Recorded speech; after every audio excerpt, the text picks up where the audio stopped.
여러분 혹시 영어 이름 갖고 계신 분 계신가요? 대부분 갖고 계시죠? 예.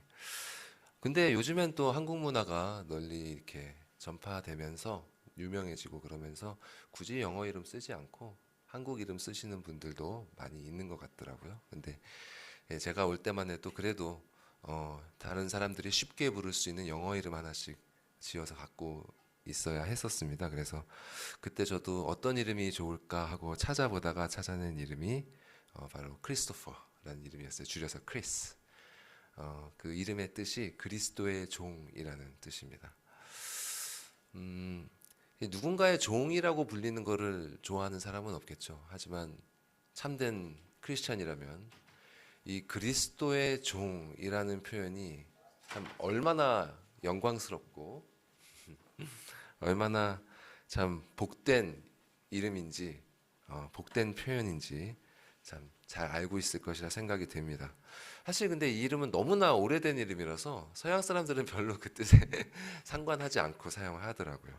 하지만 저에게는 이 이름의 의미가 그때 참 의미 깊게 다가왔고 지금 다시 생각해봐도 참 큰 의미로 다가옵니다. 우리가 지금 보고 있는 이 말씀이 바로 2000년 전에 그리스도의 종이었던 바울이 빌립보 성도들에게 보낸 편지입니다. 그래서 이 편지의 시작부터 오늘 우리가 살펴볼 이 본문 직전까지 바울은 빌립보 교인들에게 자신처럼 너희들도 그리스도의 종으로 이렇게 살아라, 이렇게 권면하는 말씀을 주었습니다. 그 권면을 요약하면 이렇습니다. 자, 지금 바울, 나의 상황은 이렇게 어렵지만 그리스도의 종으로서 내게 사는 것은 그리스도니 죽는 것도 유익하니라. 그러므로 함께 그리스도의 종된 너희들도 주위 상황에 굴하지 말고 복음에 합당한 생활을 해라. 진리의 성령 안에서 한 마음이 되고 겸손한 마음으로 자기보다 남을 낮게 여겨라. 하나님의 아들이신 그분께서도 종의 형체가 되셨고 십자가에 죽기까지 복종하셨느니라. 그분을 하나님께서 지극히 높이사 모든 이름 위에 뛰어난 이름을 주심으로 우리에게 소망을 주셨으니 너희는 두렵고 떨림으로 너희 구원을 이루고 그리스도의 종으로서 모든 일에 원망과 시비가 없이 하고 하나님의 흠없는 자녀로서 세상에 빛을 비추며 이 세상의 마지막 날에 자랑할 것을 위해서 너희의 삶이 전제처럼 드려짐을 기뻐하고 또 기뻐해라. 이것이 바로 오늘 본문 직접까지 이어진 바울의 권면이었습니다. 그리고 이전에도 한번 짚은 바 있었습니다만 사실 많은 이들에게 이런 권면은 어떤 소망이나 그런 설레임보다는 부담으로 다가오는 경우가 더 많은 것 같아요. 과연 이렇게 사는 것이 가능한가? 어떻게 사람이 그리스도처럼 순종할 수가 있는가? 어떻게 바울처럼 저런 상황에서도 기뻐할 수가 있는가? 어떤 특별한 사람들만이 가능한 것 아닌가? 더군다나 이렇게 그리스도의 종으로서 사는 일을 어렵게 생각하게 되는 이유는 이 삶을 자기 혼자가 아니라 다른 사람들이랑 부대끼는 와중에서 살아내야 한다는 사실 때문입니다. 아무런 방해 없이 산에 올라가서 동굴 속에 들어가서 이렇게 혼자 수행하면서 그렇게 살아가도 어려울 판에 정말 이 사람들과 함께 사는 가운데서 이 일을 행하자니 어떻게 이것이 가능하겠습니까? 자, 이런 의문 앞에서 바울은 자신이 다른 이들과 어떻게 함께 일하고 있는지를 보여줍니다. 오늘 본문에서는 디모데와 함께 일하는 모습이 나오고요. 또 이어지는 단락에서는 에바브로디도라는 사람과 함께 일하는 모습이 나옵니다. 근데 사실 이것은 바울이 그래 나는 이렇게 일하고 있어 하는 것을 모범적인 예시로 이렇게 보여주려고 했다기보다는 이 빌립보 성도들의 물음에 응답하는 과정 중에서 자연스럽게 드러난 것입니다. 그래서 이 부분을 얼핏 보면 빌립보서에서 이 부분은 다른 부분보다 상대적으로 좀 덜 중요하게 여겨질 수도 있어요. 하지만 이 바울이 앞서 했던 그 권면들이, 그 교훈들이 실천되는 모습이 나타나고 있다는 점에서 그 중요성이 전혀 떨어지지 않습니다. 자, 그러면 바울과 디모데가 그리스도의 종으로서 어떻게 동역하고 있는지 한번 살펴볼게요. 자, 그럼 디모데가 누구인지 먼저 간략하게 알아보겠습니다. 자, 아마 바울이 처음 디모데를 만난 건 그가 첫 번째 선교 여행을 하는 중에 지금의 터키 지방에 있는 그 루스드라라는 곳을 방문했을 때 처음 디모데를 만난 것으로 추정됩니다. 그때 처음 만났고요. 그 다음에 다시 루스드라에 갔을 때 사도행전 16장에서 바울이 디모데와 함께 사역을 하기 위해서 그에게 할례를 베풀었거든요. 거기에서 디모데에 대한 기록이 성경에 처음 등장을 합니다. 그래서 성경 기록에 따르면 디모데는 아버지는 헬라인, 그러니까 그리스인이었고요. 어머니는 유대인이었어요. 그래서 디모데는 이 할머니하고 어머니로부터 구약 성경을 배웠습니다. 유대인으로서 구약 성경을 배운 것이죠. 근데 할례를 받진 않았어요. 그건 아마 그 그리스인이었던 아버지의 영향 때문이었던 것으로 보입니다. 그러니까 어머니로부터는 여호와 하나님을 섬기는 신앙을 배웠고, 또 아버지로부터는 당시의 주류였던 그리스, 헬라 철학과 사상, 그 언어를 배웠던 것 같아요. 그러니까 자연스럽게 바울이 그랬던 것처럼, 그렇죠? 바울이 유대인이었으나 이방 지역에 살면서 로마의 시민으로서 언어가 능통하고 문화에 응통한 사람이었지 않습니까? 그런 것처럼 디모데도 자연스럽게 바울처럼 그런 이방인들에게 복음을 전하기에 합당한 그런 자격과 능력을 갖추게 되었던 것입니다. 자, 그래서인지 이제 바울이 그를 만나서 이 사람과 함께 동역해야겠다 생각했던 것 같아요. 그리고 바울과 디모데는 함께 동역을 하고, 또 후에 이제 바울이 로마 감옥에 갇히게 되고 또 이 빌립보서를 쓰게 되잖아요. 요 때가 바울이 디모데와 동역을 한 지 한 10년쯤 지났을 때가 됩니다. 자, 이런 디모데를 바울이 오늘 본문에 보시면 빌립보 성도들에게 보내기를 원한다 라고 말씀하고 있어요. 그럼 한번 19절 말씀 한번 같이 읽어볼까요? 예, 읽어볼게요. 시작. 내가 디모데를 속히 너희에게 보내기를 주 안에서 바람은 너희의 사정을 알므로 안위를 받으려 함이니. 자, 보통 이렇게 누군가를 보내는 이유를 말할 때는 어떻습니까? 그들에게 이러이러한 도움을 주기 위해서라고 말하는 게 자연스럽잖아요. 그죠? 그러니까 내가 너희에게 디모데를 보내서 너희가 위로를 받고 유익을 얻기 원한다, 이렇게 표현하는 것이 일반적일 거예요. 그런데 바울은 그들이 아니라 바울 자신이 내가 안위를 받기 위해서, 내가 안심하고 위로를 얻기 위해서 디모데를 보내고자 한다, 이렇게 말을 하고 있습니다. 얼핏 보면 이기적인 이유 같지만요, 여러분, 사랑하는 사람, 특히 자녀랑 오랜 기간 동안 떨어져 지내본 경험이 있는 분이라면 이 마음이 어떤 마음인지 이해가 가실 거예요. 예. 떨어져 있으면 보고 싶고, 또 직접 보지 못한다고 해도 소식이라도 들어야 마음이 좀 놓이는 것이 자녀 아니겠습니까? 예. 저는 이런 경험이 없지만 저희 부모님은 캐나다에 이민을 먼저 오시면서 저랑 한 10년 가까이 떨어져 계셨거든요. 제가 자식이 생기고 보니까 그 마음이 어떤지 조금 헤아려지게 되더라고요. 이런 것처럼 빌립보 성도들에 대한 바울의 마음이 그랬습니다. 빌립보 성도들뿐만이 아니라 그는 자신이 복음을 가르치고 전했던 모두에게 사실 이런 마음이었어요. 예를 들어서 고린도후서에서 그는 자신의 마음을 이렇게 표현을 합니다. 제가 고린도후서 말씀 읽어볼게요.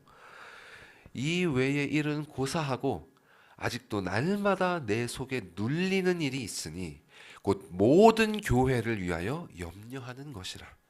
누가 약하면 내가 약하지 아니하며 누가 실족하게 되면 내가 애타지 아니하더냐.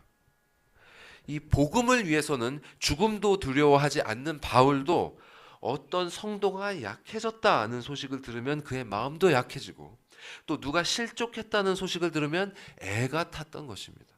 여기서 중요한 것은 그가 들은 소식이 그저 교인들의 육신의 문제에 대한 소식이 아니었다는 거예요. 여기서 사람들이 약해졌다는 것은 그들의 영혼의 믿음이 약해졌다는 것이고, 또 그들이 실족했다는 것은 그 믿음의 길을 걸어가는 그 여정에서 그들이 넘어졌다는 것을 뜻하는 것입니다. 이 진정으로 자녀의 영혼을 생각하는 거듭난 부모라면 다른 일이 아니라 바로 이런 일을 맞닥뜨렸을 때 더욱 마음에 애가 타야 정상입니다. 이 학교에서 뭐 공부를 잘 못한다, 또 친구랑 싸웠다, 또 몸이 좀 아프다, 뭐 이런 것도 마음이 쓰이겠죠. 하지만 아이가 하나님과의 관계에 있어서 문제가 생기는 것만큼 부모의 마음을 애타게 하는 것이 없는 것입니다. 이것이 바로 참된 신앙의 아버지의 마음이고, 우리가 빌립보서 초반에 보았던 것처럼 그리스도의 심장으로 사람을 사랑하는 마음입니다. 이렇게 부모의 심정이 되면 자녀와 그 마음을 함께 하게 되는 거예요. 그래서 바울은 이렇게 권면했습니다. 밑에 고린도전서 말씀과 로마서 말씀 함께 읽어볼까요? 시작. 만일 한 지체가 고통을 받으면 모든 지체가 함께 고통을 받고, 한 지체가 영광을 얻으면 모든 지체가 함께 즐거워하느니라. 즐거워하는 자들과 함께 즐거워하고 우는 자들과 함께 울라. 이것이 바로 성도가 성도에게, 또 하나님의 자녀가 또 다른 자녀에게 품어야 마땅한 마음입니다. 우리는 이 부모와 자녀의 관계 속에서 이 마음이 무엇인지를 배워야 되고요, 그러한 마음으로 이웃을, 특히 교회와 성도를 사랑하는 법을 배워야 됩니다. 또한 이것이 바로 이 세상 종교와 기독교의 두드러지는 차이점이기도 합니다.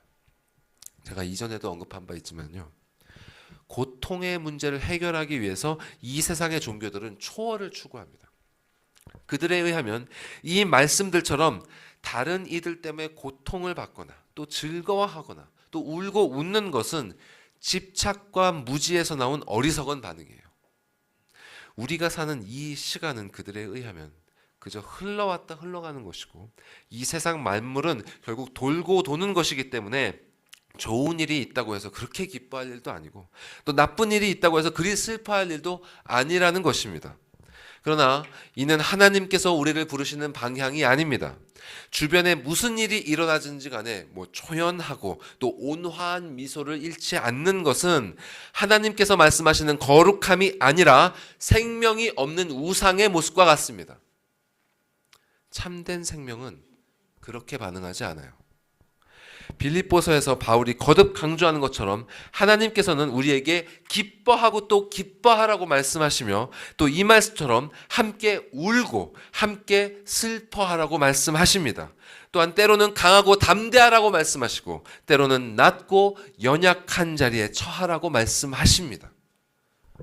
우리는 그리스도께서 이렇게 본을 보이신 것처럼, 그리고 사도들이 본을 보인 것처럼 그게 기꺼이 연약하고 낮은 자리에 마음을 함께 하면서 나아가서 하나님의 자녀들과 함께 하면서 울고 또 같이 웃어야 하는 것입니다. 바울이 디모데를 빌립보 교회에 보내고자 하는 것이 바로 이런 마음 때문이었어요. 20절에서 바울은 이렇게 말씀합니다. 20절 읽어볼까요? 시작. 이는 뜻을 같이 하여 너희 사정을 진실이 생각할 자가 이밖에 내게 없음이라. 이 자식처럼 빌립보 성도들을 사랑함에 있어서 그 마음을 같이 하는 자가 디모데밖에 없다는 것입니다.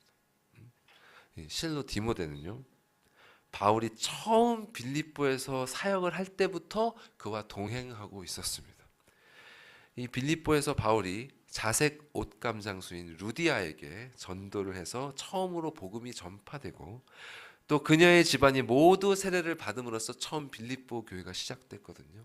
그 자리에 함께했던 사람이 바로 디모데였습니다.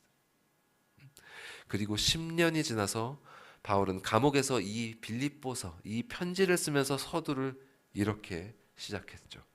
그리스도 예수의 종 바울과 디모데는 그리스도 예수 안에서 빌립보에 사는 모든 성도와 또한 감독들과 집사들에게 편지한다. 실로 디모데는 바울과 같이 빌립보 교회를 향한 부모와 같은 사랑을 가지고 한 마음을 품은 사람이었던 것입니다. 그런데 20절과 연결해서 이어지는 21절을 보면 조금 의아하게 생각되는 부분이 있어요. 다음 슬라이드 보여주시죠. 자, 20절에서 21절 보시면, 자, 그들이 다 자기 일을 구하고 그리스도 예수의 일을 구하지 아니하되라고 합니다. 자, 20절에서는 뜻을 같이하여 빌립보 성도들의 사정을 진실히 생각할 자가 디모데밖에 없다 하더니 21절에서는 그들이라고 하면서 갑자기 어떤 사람들에 대한 언급을 해요.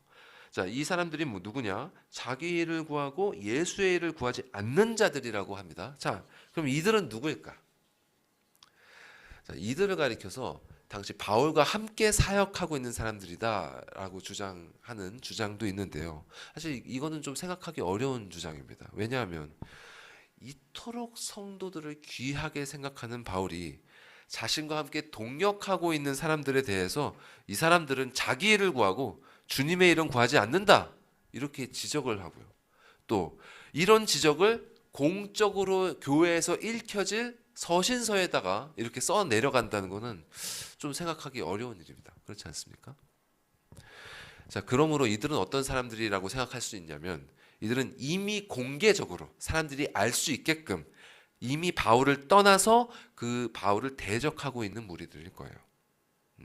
이미 바울은 1장에서 그런 무리들의 존재들에 대해서 지적한 바 있습니다. 자, 그들은 복음을 전파하기는 하지만 순수한 목적에서가 아니라 투기와 분쟁으로 복음을 전하는 사람들이었어요. 그리고 바울을 괴롭히려는 목적으로 복음을 전하는 사람들이었습니다. 그러니까 여전히 넓은 의미에서는 교회에 속해 있는 사람들일 수도 있어요. 교회 안에 있는데 바울을 정치적으로 대립하고 있던 사람들이었던 것이죠. 혹은 바울을 로마 당국에 고발해서 죽이기 위해서 몰래 교회에 잠입한 신앙인으로 위장한 유대인들일 수도 있었을 것입니다. 그들이 구체적으로 누구인 건 간에 그들이 어떤 사람들인지를 가장 분명하게 보여주는 것은 바로 자기 일을 구하고 그리스도 예수의 일을 구하지 않는다는 사실입니다. 바로 이 점이 디모데와 같은 참된 그리스도의 종과 그렇지 않은 자들을 명확히 구분하는 지점입니다. 자, 자기 일을 구한다는 게 어떤 것인가? 뭐 사실 어렵게 생각할 필요가 없어요. 예, 그냥 우리 자신을 가만히 놔두면 그렇게 됩니다. 우리 자신을 말씀으로 제어하지 않고 그냥 놔두면 우리 마음은 자연스럽게 육신의 정욕이 이끄는 대로 흘러가게 되어 있습니다. 이 반면에 그리스도 예수의 일을 구하면서 하는 것은 정말 어려운 일이에요. 그런데 이것이 바로 성화의 핵심이고 바울이 지금까지 빌립보서를 기술하면서 거듭거듭 강조하며 권면하는 내용이기도 합니다. 자, 이 일을 위해서 정말 어디까지 우리가 나아가야 하느냐? 진실로 내가 살든지 죽든지 나의 육신에서 그리스도가 존귀하게 되는 것을 목표로 삼는 데까지 나아가야 합니다. 거듭난 하나님의 자녀들은 이제 더 이상 내가 사는 것이 아니라 내 안에 그리스도께서 사시는 것이라는 걸 인정하고 받아들여야 합니다. 그래야 내게 사는 것이 그리스도니 죽는 것도 유익하다, 이런 마음이 될 수 있고, 이런 마음이 되어야지 친히 사람이 되셔서 죽기까지 복종하신 그리스도의 발자취를 따라갈 수 있게 되는 것입니다. 바울이 디모데를 보내고자 한 이유가 바로 이것이었어요. 디모데는 그들과는 달리 자기 인이 아니라 그리스도 예수의 일을 먼저 구하는 사람이었습니다. 그리스도를 주인으로 모시는 그분의 종이었던 것입니다. 자, 이렇게 그리스도를 주인으로 모신다고 했을 때 우리에게 가장 어려운 것이 무엇일까요? 여러 가지 어려운 점이 있겠죠. 근데 가장 우리의 마음을 부담스럽게 하고 어렵게 하는 것은 바로 이 주도권에 대한 것입니다. 내 삶의 주도권이 누구에게 있느냐? 내 삶의 주도권을 그분께 내어 맡기는 것이 우리의 마음을 가장 부담스럽게 하고 어렵게 만들어요. 자, 이 성화라는 건요, 여러분 이미 들으셨지만 우리의 힘으로 일어나는 게 아니죠. 우리 안에서 행하시는 이는 하나님이시고 그분께서 자신의 뜻에 따라서 우리의 의지와 행위를 인도하심으로 연단의 과정을 거치게 하시는 것이 바로 성화입니다. 그런데 이런 성화의 과정에서조차도 우리는 우리 자신의 통제 안에서 우리 자신이 원하는 페이스에 따라서 그 과정이 일어나길 원해요. 그리고 내 삶이, 그 과정이 내 통제 안에서 벗어나면 마음이 불편하고 또 짜증이 나고, 그런 상태가 지속이 되면 불안해지고 또 근심에 사로잡히게 되는 것입니다. 근데 우리가 원하는 방식대로 성화가 일어나지 않는다는 건 사실 너무 당연한 거예요. 그렇지 않습니까? 이 죄된 본성이 원하는 대로 가서야 무슨 성화가 일어나겠습니까? 또 성화라는 것은 이전에 나눈 것처럼 내 혼자 하는 게 아니에요. 나 혼자 막 닦고 연단하고 수행하고 이런 게 아닙니다. 성화는 상대가 있는 싸움이에요. 섀도우 복싱이 아니라 내 앞에 나랑 상대하는 적대자가 있는 싸움입니다. 그리고 이 성화의 이 경기는 주관하는 자가 내가 아니에요. 난 선수입니다. 이 경기의 심판이자 이 경기를 주관하시는 분은 하나님이세요. 당연히 내가 원하는 페이스대로, 내가 원하는 방식대로 흘러갈 수가 없는 것입니다. 그것을 받아들여야 돼요. 우리 목사님께서도 가끔씩 인용하시는 본회퍼라는 목사님이 있습니다. 독일 루터파 교회 목회자시고 2차 대전 당시에 반나치 운동을 하다가 감옥에서 생을 마감했던 목사님이세요. 그분이 이 하나님의 주도권과 우리 삶에 있어서 이런 글을 남겼습니다. 조금 긴 글인데 2개의 슬라이드가 지나갑니다. 그래서 한번 따라와 보십시오. 제가 읽어드리겠습니다. 우리는 하나님께서 우리를 방해하실 수 있도록 허용할 준비가 되어 있어야 합니다. 하나님께서는 끊임없이 우리 앞에서 길을 가로질러 가실 것이며 우리에게 무엇을 요구하거나 청원하는 사람들을 보내셔서 우리가 짜놓은 계획들을 취소하게 하실 것입니다. 아마 우리는 우리에게 더욱 중요한 일들에 몰두한 나머지 그들을 지나칠 수도 있겠죠. 마치 성직자가 성경을 읽으면서 강도에게 당해 쓰러져 있는 사람을 그냥 지나쳐 버리는 것과 같이 말입니다. 우리가 그렇게 할 때 우리는 우리의 뜻이 아니라 하나님의 뜻이 이루어져야 함을 보여주기 위해 우리의 길 위에 세워진 눈에 보이도록 분명히 드러나 있는 그 십자가의 표식을 지나쳐 버리게 됩니다. 종종 그리스도인들이 자신들의 일을 너무나 중요하고 시급하게 여긴 나머지 아무것도 자신을 방해하지 못하게 한다는 사실은 이상한 일입니다. 그들은 이런 일을 함으로써 하나님을 섬긴다고 생각하지만 실제로는 하나님의 구부러져 보이지만 올곧은 길을 경멸하는 것입니다. 그들은 가로막히고 방해받는 삶을 원하지 않습니다. 그러나 겸손의 훈련 중에 빠질 수 없는 한 부분은 봉사할 수 있는 곳에 도움을 아끼지 않는 것과 자신의 스케줄을 자기 스스로 관리해야 한다는 생각을 버리고 하나님께서 정해 가시도록 허용하는 것입니다. 당연히 우리는 하나님의 종으로서 매일매일 자신의 삶을 그분의 뜻에 맞게 우리가 스스로 계획해야 합니다.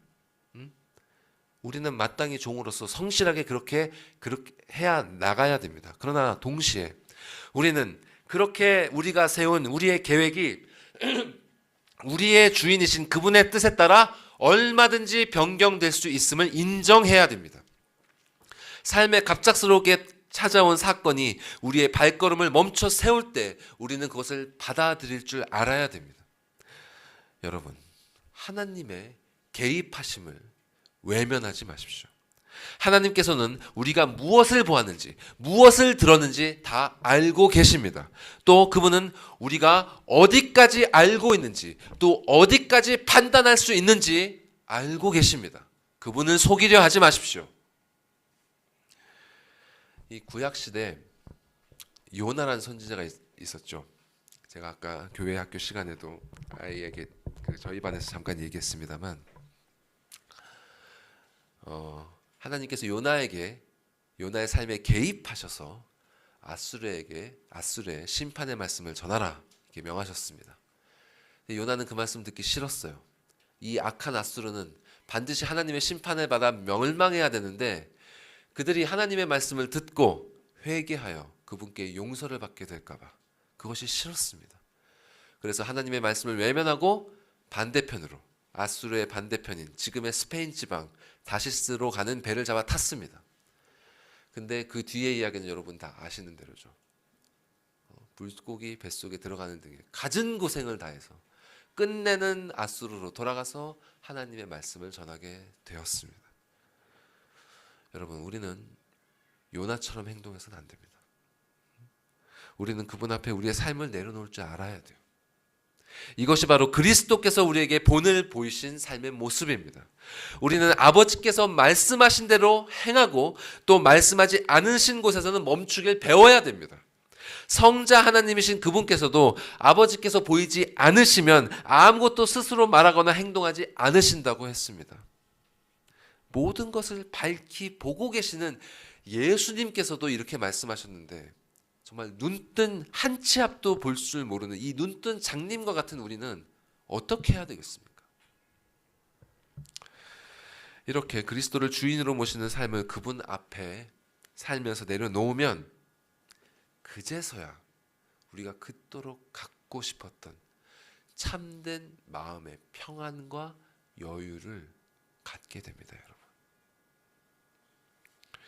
여러분은 그분께 삶을 내려놨을 때 얻게 되는 그 평안과 여유를 경험하신 적 있으십니까?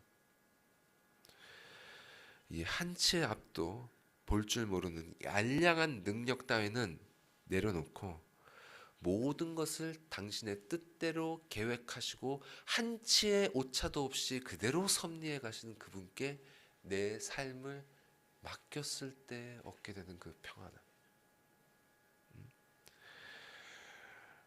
그리고 그 평안을 얻게 되었을 때야 진정으로 다른 사람들에게 기꺼이 내 삶의 한 공간을 내어줄 수 있는 그 여유가 생기게 돼요. 억지로 섬길 수 있는 게 아닙니다. 우리는 그런 능력이 없어요, 여러분. 그분께 맡겼을 때 그 공간이 생기게 됩니다. 그것이 바로 주께서 우리에게 주시는 은혜의 공간입니다.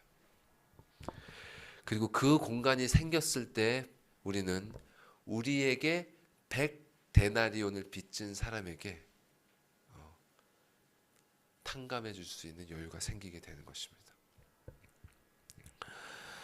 참 그리스도께서 우리에게 주시는 이 영원한 은혜를 생각하면 이 짧은 삶 속에서 잠깐 내 옆에 머물면서 이 작은 불편함을 끼치고 있는 이 사람에 대해서 품어줄 수 있어야 되지 않겠습니까, 여러분? 낯선 이에게도 우리가 그렇게 해야 마땅한데 하물며 정말 선물처럼 우리에게 주신 우리의 배우자 또 우리의 아이들 마땅히 그래야 되지 않겠습니까?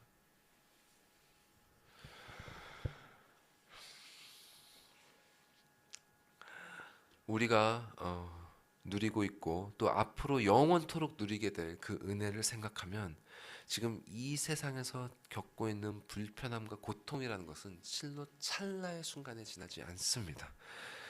주께서 주신 이 은혜를 잊지 않고 기억하면서 사는 삶이 바로 그리스도의 종이 사는 삶인 것입니다. 디모데는 바로 이런 삶을 살았고요. 10년간 그를 지켜본 바울은 바로 이런 이유 때문에 그를 빌립보 성도들에게 보내고자 했습니다. 많은 이들이 교회에 나와서 주여 주여 하면서 기도하고 예배하고 전도도 했지만 그들은 실상 다 자기 일을 구하는 사람들이었고 그리스도 예수의 일을 구하는 자들이 아니었습니다. 그러나 디모데는 진실로 자기 일을 구하지 않고 예수의 일을 먼저 구하는 그리스도의 종이었던 것입니다. 이렇게 자기 일을 구하지 않고 그리스도의 일을 구하는 그런 디모데와 같은 자에게는 어떤 모습이 나타나는가? 자, 22절에서 바울은 이렇게 진술을 이어갑니다. 함께 22절 말씀 읽어볼까요? 시작! 디모데의 연단을 너희가 아나니 자식이 아버지에게 함같이 나와 함께 복음을 위하여 수고하였느니라. 자, 그리스도를 주로 모시는 자에게는요 반드시 이렇게 연단이 있습니다. 그리고 이 연단은 주로 이 다른 사람들과의 관계를 통해서 나타나요. 자, 디모데는 바울과 10년 동안 함께 사역을 했죠. 그리고 수많은 일을 겪었을 것입니다. 그는 바울과 같이 있으면서 사역을 하기도 했고요. 바울의 파송을 받아서 여러 지역을 다니면서 사역했어요. 마케도니아, 고린도, 에베소 여러 군데를 다녔습니다. 근데 이 성경의 기록을 따라서 한번 유추를 해보면요, 이 사도 바울이랑 같이 사역을 한다는 게 참 쉽지 않은 일이었을 것으로 추정됩니다. 이 실로 성경에 보면 이 바울이랑 사역을 하다가 그를 떠난 사람들이 상당히 많습니다. 이 대표적인 예로 이 바나바라는 분이 있어요. 이 사도행전에 보면 이 바나바라는 분을 이렇게 표현합니다. 착한 사람이다. 그리고 성령과 믿음이 충만한 사람이다. 예. 그래서 이 바나바는 사도 바울이 그 바울이기 이전에 사울이었을 시절부터 함께하면서 바울과 동행했던 사람입니다. 그래서 바울과 전도 여행을 2년 동안 함께했던 분이에요. 그리고 이 바나바와 바울이 동역을 하는 중간에 디모데를 만났던 것입니다. 근데 이 바울과 바나바가 다투게 됐어요. 참 이렇게 착한 사람이고 성령과 은혜가 충만한 바나바 같은 사람, 또 사울처럼 그 믿음이 충만했던 사람, 이 사람이 다퉜단 말이에요. 무슨 문제로 다퉜을까요? 이렇게 믿음이 충만한 사람이 다퉜으니 신앙에 대한 신학의 어떤 견해가 달랐던 것인가? 하나님의 말씀에 대한 의견이 달랐던 것인가? 아니면 그 말씀을 전하는 어떤 사역의 방식의 견해가 달랐던 것인가? 그게 아닙니다. 그게 아니라 같이 사역을 하는 사람 중에 마가 요한이라는 사람이 있었어요. 그 사람 때문에 이 바울과 바나바가 다투었습니다. 자, 그럼 이 마가 요한이 누구냐? 이 바울이 첫 번째 전도 여행 때 동행했던 인물인데요. 이 마가 요한은 그때 바울의 첫 번째 전도 여행 때 같이 다니다가 무슨 이유에선지, 그 이유가 정확히 나오진 않습니다, 성경에. 무슨 이유에선지 중간에 전도 여행을 포기하고 예루살렘으로 돌아갔습니다. 그리고 이제 바울과 바나바도 첫 번째 전도 여행을 마무리했죠. 그 다음에 이제 두 번째 여행을 계획할 때 바나바는 첫 번째 여행 때 동행했었던 이 마가 요한을 데리고 가고 싶어 했습니다. 근데 바울은 우리와 끝까지 함께 하지 못하고 중간에 포기했던, 그러므로 우리의 사역에 방해가 될 수 있는 마가 요한 함께 갈 수 없다, 이렇게 반대했습니다. 이것 때문에 두 사람이 다투게 됐어요. 그리고 이 갈등을 어떻게 되었는지 성경은 이렇게 표현합니다. 서로 심히 다투어 피차 갈라섰다. 관계를 끝내버렸어요. 이 문제 때문에. 상대적으로 바나바는 마음이 너그러웠던 것 같아요. 착한 사람이다, 이렇게 표현되어 있지 않습니까? 그래서 바나바는 마가 요한을 품고 끝까지 다시 한번 기회를 주고자 했지만 바울은 아니다 라고 끝까지 거부했던 것입니다. 자, 이런 에피소드를 볼 때 우리가 바울이 어떤 성정을 가진 사람이었는지 알 수 있죠. 그죠? 이렇게 열정이나 끈기가 부족한 것에 대해서 용납하지 않는 매우 엄격한 리더였던 것입니다, 바울은. 그런데 디모데는 이런 바울과 10년간을 변함없이 함께 사역했습니다. 그리고 이렇게 함께 사역했던 디모데에 대해서 바울은 이런 평가를 내렸던 것입니다. 그의 연단을 너희가 안 하니 자식이 아버지에게 함같이 나와 같이 복음을 위해 수고했다. 그러니까 이런 나와 함께 하느라 그가 연단 받아왔다는 건, 또 우리가 함께 했던 그 고생들 너희가 알지 않느냐? 그가 진실로 친아버지를 존경하고 따르는 자식과 같이 그렇게 나와 함께했다. 이것이 바로 그리스도를 주인으로 모시는 사람에게 나타나는 모습입니다. 그리스도를 주로 모시는 사람은 영적 지도자에게 순종할 줄 알아야 됩니다. 성도들은 교회에서 목회자의 가르침을 잘 따라야 하고 가족 구성원들은 아버지의 말씀에 잘 따라야 합니다. 이것은 너무나 명백한 성경의 가르침입니다. 이에 대해서 히브리서는 이렇게 분명히 말씀합니다. 히브리서 말씀 같이 읽겠습니다. 시작. 너희를 인도하는 자들에게 순종하고 복종하라. 그들은 너희 영혼을 위하여 경성하기를 자신들이 청산할 자인 것 같이 하느니라. 그들로 하여금 즐거움으로 이것을 하게 하고 근심으로 하게 하지 말라. 그렇지 않으면 너희에게 유익이 없느니라. 자, 물론 이는 부당한 짓이나 요구에 대해서 따르라는 말이 아니죠. 하나님의 말씀에 어긋나는 명령까지 따르라는 말씀이 아닙니다. 하지만 그들이 말씀에 따라서 바른 길로 인도하고 있고 또 진리에 순종할 것을 참되게 요구하고 있다면 이에 대해서 기꺼이 순복하는 것이 바로 우리의 의무입니다. 그것이 바로 그리스도를 주인으로 모시는 사람이라면 마땅히 행해야 할 바인 것입니다. 자, 학생 여러분, 또 청년 여러분, 이것이 바로 하나님께서 여러분에게 주신 명령입니다. 연장자들이 말씀에 합당한 일을 여러분에게 권면한다면 당신들도 못하면서 왜 나에게 이런 일을 요구하는가? 마음속으로라도 이런 식으로 생각하지 마시기 바랍니다. 이는 죄의 종노릇을 하는 육신의 생각입니다. 이런 생각을 쫓지 말고 자신을 낮추고 말씀의 권위에 순종하는 영의 생각을 따르시기 바랍니다. 이 생각이 여러분을 생명으로 인도합니다. 설령 그 권면의 방식이 마음에 들지 않는다 하더라도 그렇게 불편한 방식을 맞닥뜨리게 하신 것 역시 하나님께서 여러분에게 섭리하신 이름을 기억하시고 오직 그분의 은혜만을 생각함으로 이 모든 일들을 여러분의 영적 양식으로 삼으시기 바랍니다. 그 연단의 과정을 피하지 않고 온전히 지나갈 때 여러분에게는 정말 상상한 것 이상으로 큰 유익이 뒤따를 것입니다. 그런데 이 구절은요, 그저 순종하는 위치에 있는 사람들만을 위한 말씀이 아닙니다. 사실 우리 모두는 순종하는 자리만이 아니라 인도하는 자리에도 처해 있습니다. 인도하는 자의 입장에서 이 구절은 결코 가벼운 마음으로 읽을 수 없습니다. 자, 다음 슬라이드로 다시 한번 넘겨주시죠. 히브리서 말씀, 같은 말씀입니다.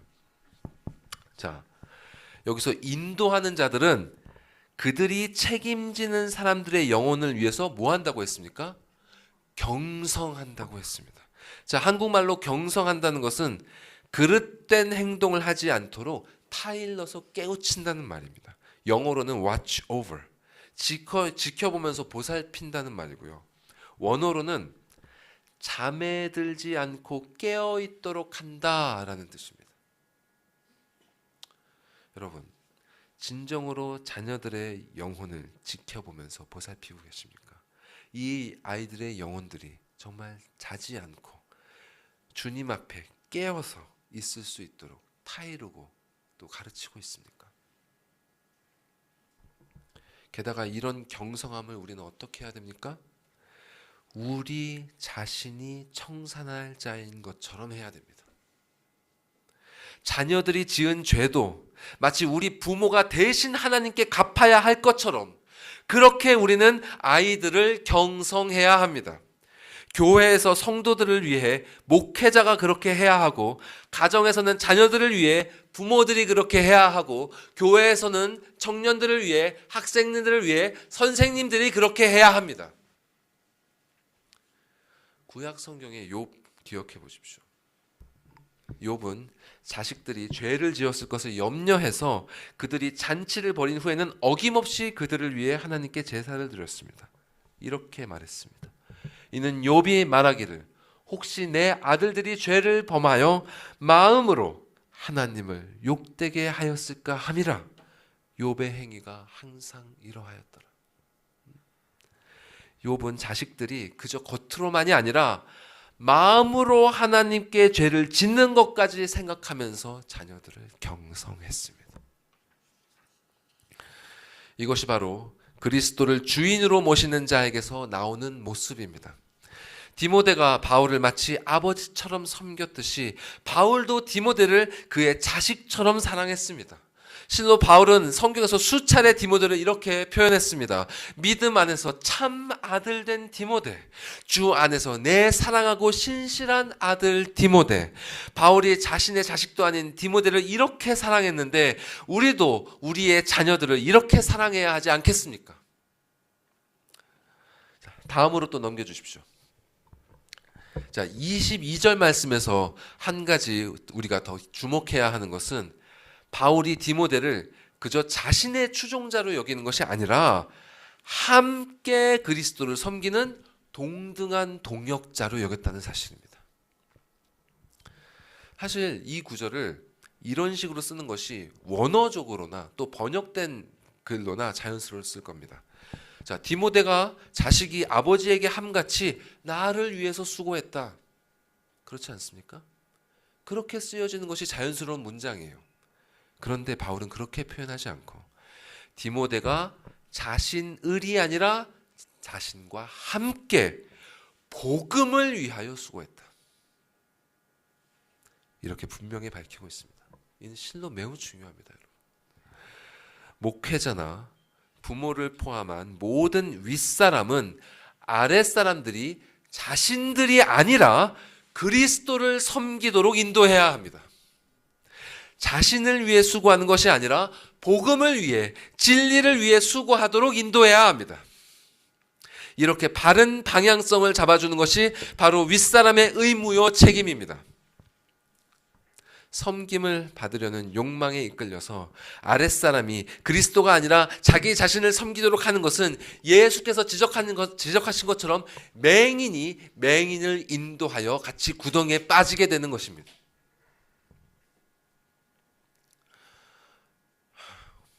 오늘날 교회에 이런 자들이 얼마나 많습니까? 정말 힘을 다해서 여러분께 교리를 가르치는 이유가 바로 이것 때문입니다. 여러분은 목회자가 아니라 진리를 따라 그리스도를 섬겨야 됩니다, 여러분. 보이는 교회가 아니라, 물론 보이는 교회도 우리가 함께 섬겨야겠지만 여러분, 그리스도께 초점을 맞추셔야 됩니다. 잊지 마십시오. 인도자는 참된 그리스도의 종이라면 자신의 책임 아래에 있는 모든 사람으로 하여금 자기 자신이 아니라 그리스도를 위하여, 그분의 진리를 위하여 우리 자녀들의, 우리 성도들의 귀한 인생을 사용할 수 있도록 바르게 인도해야 합니다. 디모데는 바울을 아버지처럼 따르면서 그와 함께 복음을 위해 수고하는 삶을 살았습니다. 우리에게 진실로 이 모습이 필요합니다. 우리 가정에서 아버지와 아들이, 또 어머니와 딸이, 또 교회에서는 목회자와 성도가 이렇게 동역하는 모습, 교회와 가정에서 우리에게 진실로 이 모습이 나타나야 합니다. 바울과 디모데처럼 서로를 사랑하고 존경하면서 함께 손을 맞잡고 영혼 구원을 위해 수고하면서 하나님을 영화롭게 하고 그분을 즐거워하려는 그 제일된 목적을 위해 나아가는 삶, 이러한 삶의 모습이 우리에게 있어야 하는 것입니다. 자, 마지막으로 오늘 본문에서 바울은 빌립보 교인들에게 디모데를 보내는 일에 대해서 이렇게 덧붙이고 있습니다. 자, 23절 24절 말씀 읽어볼까요? 시작.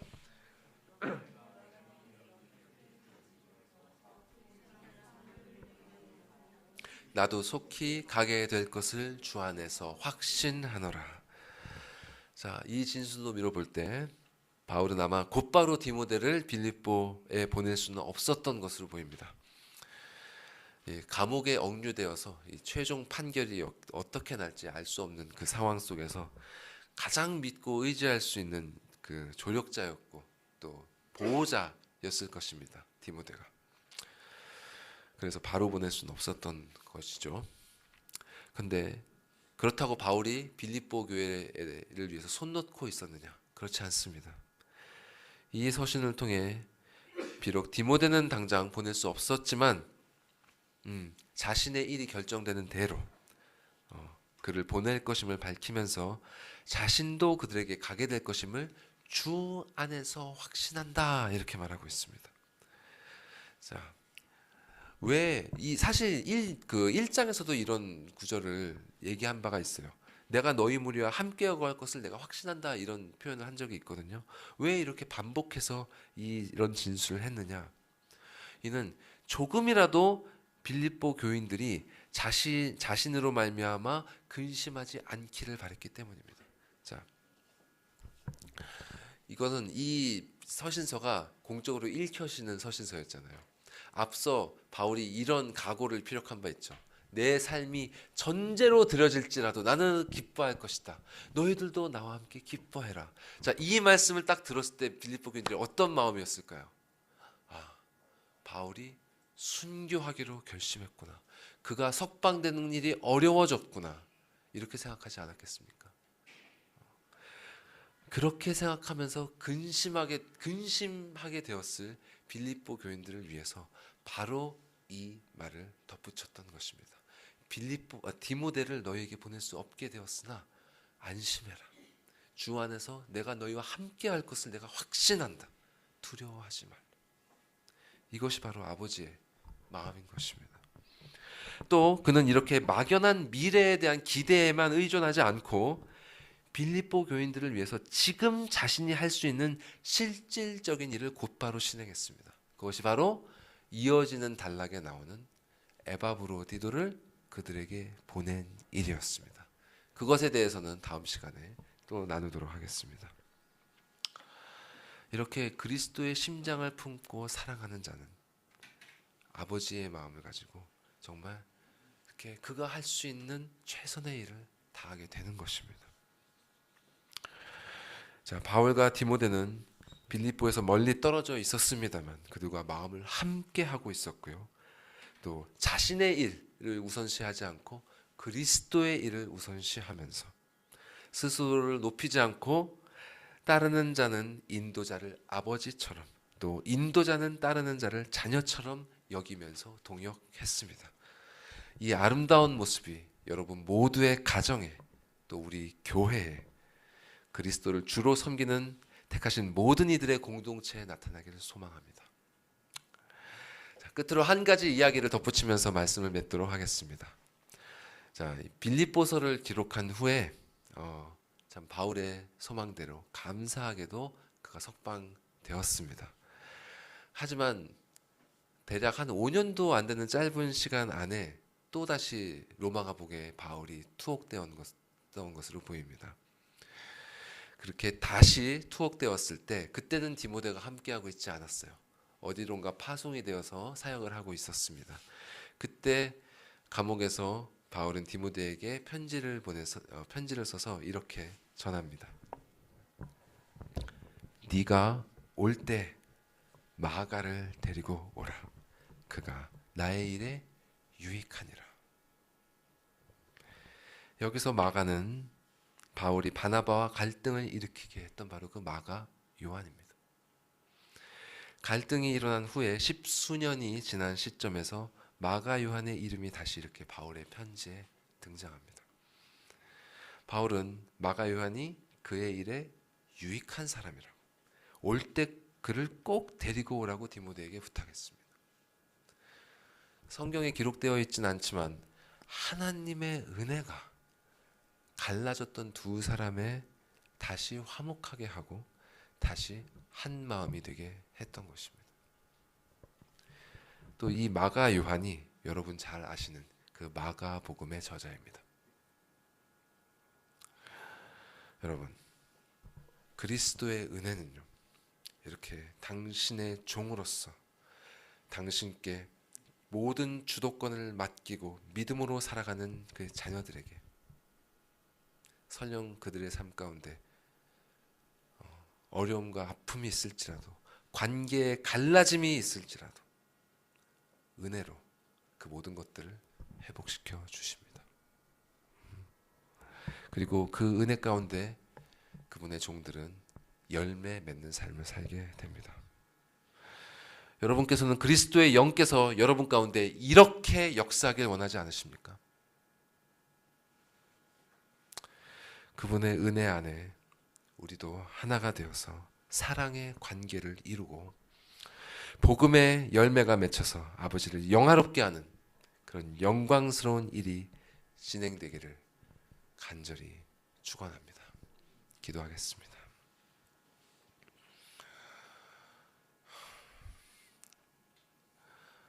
사랑과 은혜가 충만하신 우리의 주 되신 아버지 하나님, 이 세상 만물이 당신의 뜻대로 움직이며 또 우리의 이 짧은 삶도 그 섭리 안에 있음을 고백합니다. 당신의 이 영광스러운 역사하심 가운데 우리를 부르시사 도구 삼아 주심에 감사드립니다.